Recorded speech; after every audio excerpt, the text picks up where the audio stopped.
안녕하십니까. 영식TV의 김영식입니다. 현재 일본과의 무역 분쟁에 대한 저희 짧은 생각을 이야기해 볼까 합니다. 시청자 한 분이 무척 궁금해하여 문의를 해서 자료를 모아 말씀을 드립니다. 그저 한마디로 큰 문제가 일어나지 않는 것으로 저는 보고 싶습니다. 또 그래야 되고요. 한국 때리기로 참의원 선거에 과반석을 넘긴 아베의 전략이기도 하고요. 한국, 미국, 일본의 미묘한 정치적인 문제에 삼성이 그리고 우리 국민이 몸살을 앓고 있는 것입니다. 원인 제공을 우리 기업도 우리 국민도 하지 않았는데 왜 이런 일이 일어났을까요?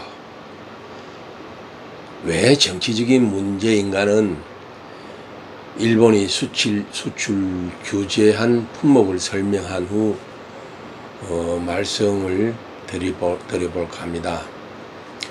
이번 규제 품목을 보면 일본의 반도체 수출 규제, 일본 경제산업성에서 발표한 일본 상품 수출 분류표에 어떤 품목을 개별 수출 허가로 바꿨는지 알아보겠습니다. 일본 정부는 삼성에 공급하는 세 가지의 수출 품목을 허가 제도로 바꾸겠다는 것입니다.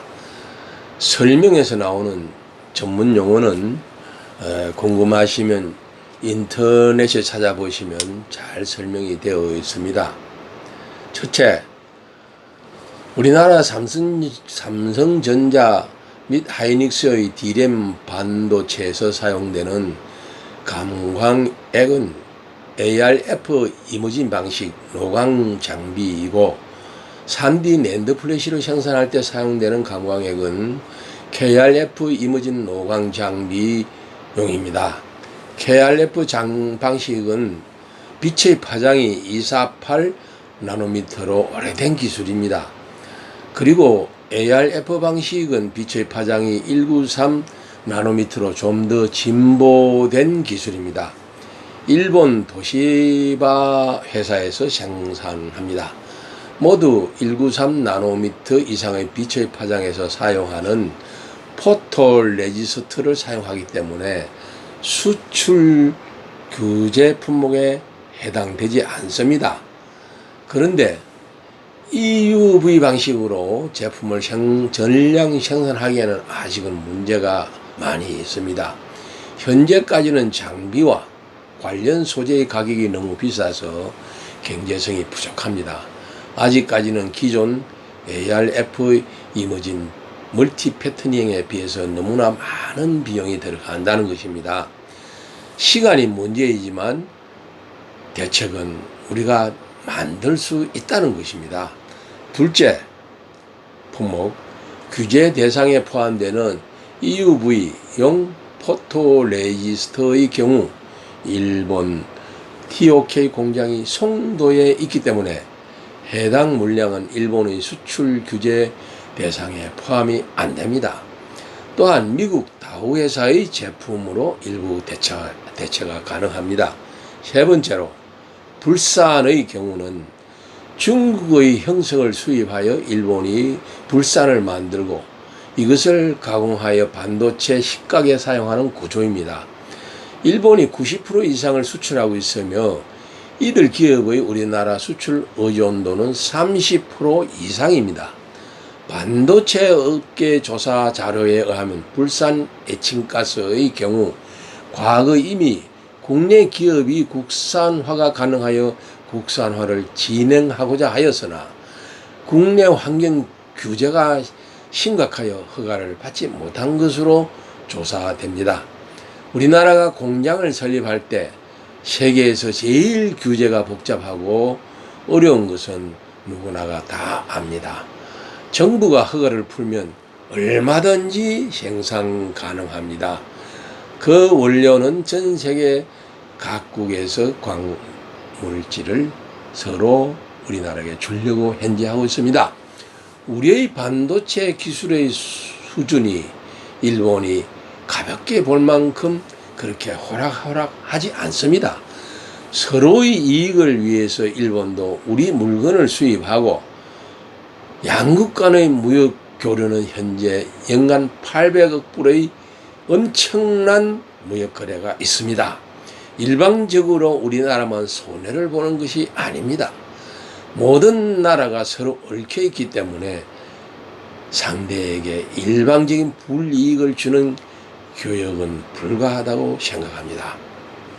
다만 걱정은 지금의 세계 경제 성장의 속도는 1개월이 옛것이 되는 초스피드 시점인 것을 감안하면 일본과 삼성이 사이좋게 주거니 받거니 하면서 잘하던 교역을 삼성이 다른 나라와 또는 스스로 생산하는 기술과 시스템을 몇 개월이 될지 모르는 준비하는 기간 동안 세계의 경쟁 업계는 저 멀리 가버린다는 것을 생각하면 대단히 위험한 도박을 세계 경제 구도에 무지한 정치 세력에게 기업의 존립을 맡기는 꼴이 되어버린 지금의 현실이 걱정스럽다는 것입니다. 또 한 가지 걱정은 아베의 한국 때리기가 단순히 선거 전략에서만이 아닌 것 같은 치밀함이 내포되어 있다는 것이 문제입니다. 한국 때리기가 수백 가지로 다른 분야로도 한다는 유언비어가 나돌고 있는 것도 걱정이 됩니다. 문 대통령이 미국 갔을 때 겨우 2분 만났던 트럼프가 아베와는 3일 동안 무슨 전략을 세웠는지 악화된 한일 문제를 미국이 중개 역할을 하기를 우리 정부가 공적으로 또는 사적인 인맥을 통해 요청해도 전혀 반응을 하지 않는다는 점입니다. 이북의 비핵 전략에 실패한 지금의 정부는 권력을 놓지 않겠다는 집념에 우리 국민의 뿌리 깊이 박힌 대일 감정을 이용해 대부분의 유권자들은 냉엄한 세계 경제 구도를 모르고 관심도 없이 사니까 또 다른 카드, 국민의 약점인 대일 감정을 부추겨 내년 선거를 이기겠다는 전략이 깔린 점도 있다는 생각이 듭니다.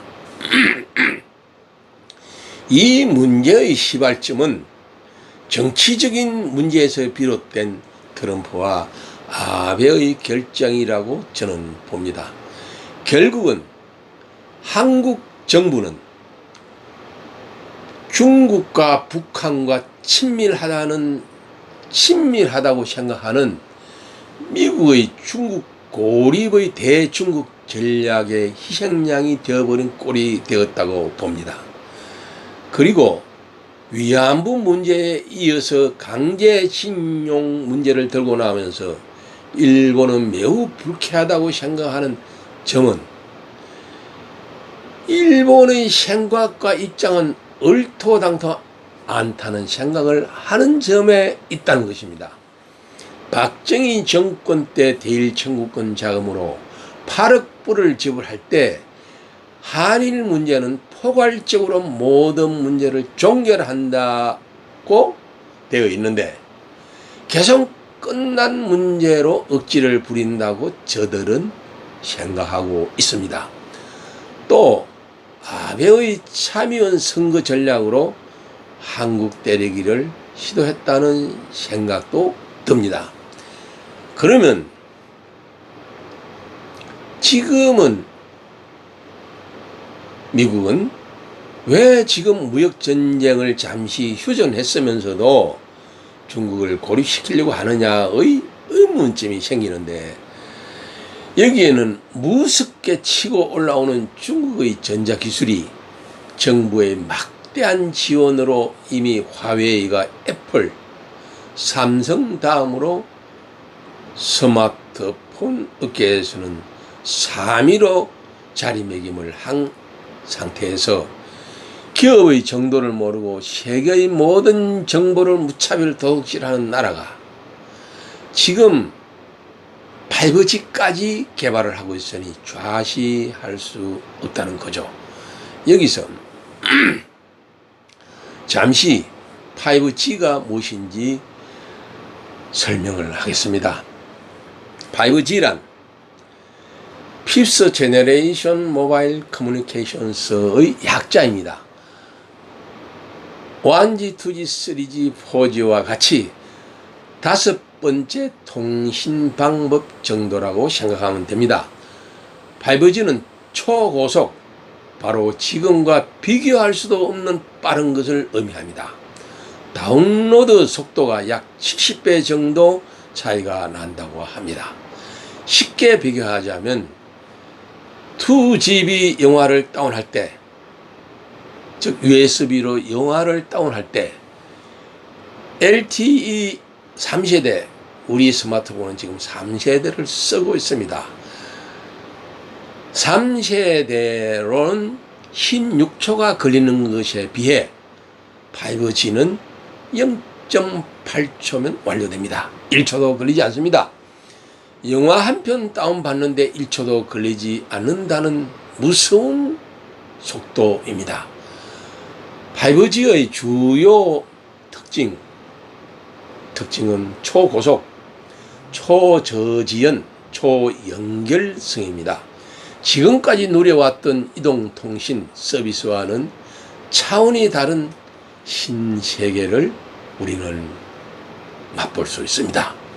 이런 5G를 개발하여 중국은 생필품, 전자제품 외에 전쟁 무기, 우주개발 등 다른 곳에 악용한다고 생각하고 비상식적인 사고를 가지고 있는 중국을 저지하겠다는 생각이 미국에 있다고 저는 생각합니다.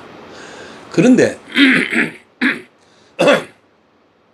우리 정부는 초스피드 시대의 경쟁 시대에서 잠시도 머물 수 없는 시점에서 국민 모두를 포용하고 미래로 나아가야 하는 시점에서 세계는 불꽃 튀는 사물 인터넷 전쟁 속에 보이지 않는 전쟁과 같은 경쟁을 하고 있는데, 아직도 낡은 이념에서 과거의 적폐 청산 같은 것에 시간을 소모하고 어리석음을 보고 미국과 일본은 우리를 아예 상대도 하지 않고 자기들 갈 길만 가는 것입니다. 1950년 미국의 해리 트루먼 대통령 시절 에치슨 라인을 우리는 잊어서는 안 됩니다. 당시 딘 에치슨은 국무장관으로 우리나라를 극동방위 보호국에서 제외하고 일본은 보호 라인 속으로 넣었다는 것입니다. 즉 전쟁 비상시 일본은 1초도 지체하지 않고 적각 상대에게 보복 조치를 하지만 우리나라가 위험한 전쟁 비상시는 하원 상원의 전쟁 참여 결의를 하고 참전한다는 것입니다. 현대전에서 시간 지체는 승패가 이미 결정되어 버린다는 점인 것입니다. 끝없이 극동방위선을 변경하라는 우리의 요구를 미국은 지금까지 바꾸지도 않고 바꿀 마음도 전혀 없다는 것입니다. 이것이 에치슨 라인의 의미입니다. 무조건 미국을 믿지 말라는 것입니다. 냉엄한 국제 정치 무대에서 강대국의 이권 싸움에서 우리나라가 살아갈 길을 이 정부가 자기 집단의 생각보다 국가의 미래와 국민의 안위를 생각하고 아직도 낡은 이념의 늪에서 헤매는 아집을 버리고 모두를 포용하는 대성적인 차원에서 문제를 풀어야 하는데, 야당과 여당이 청와대에서 모여 자담하는 것을 보면, 야당이나 현 정부의 정책을 반대하면 더욱더 부추기는 친일판이 매국논의하는 강경한 발언을 쏟아내는 것을 보면, 이 모든 것이 의도된 행위 같은 생각이 들고, 야당의 황 대표 같은 정치 초년생은 어이없게도 한말의 대원군의 세국 정책 같은 언어를 사용하는 형편없는 발언이나 하는 정치인들의 작태를 보면 한심하기 짝이 없어서 말도 하기 싫습니다. 우리의 영원한 주적은 국내의 당파 싸움이 하는 야당 여당이 아닙니다. 우리의 영원한 주적은 일본이고 중국입니다.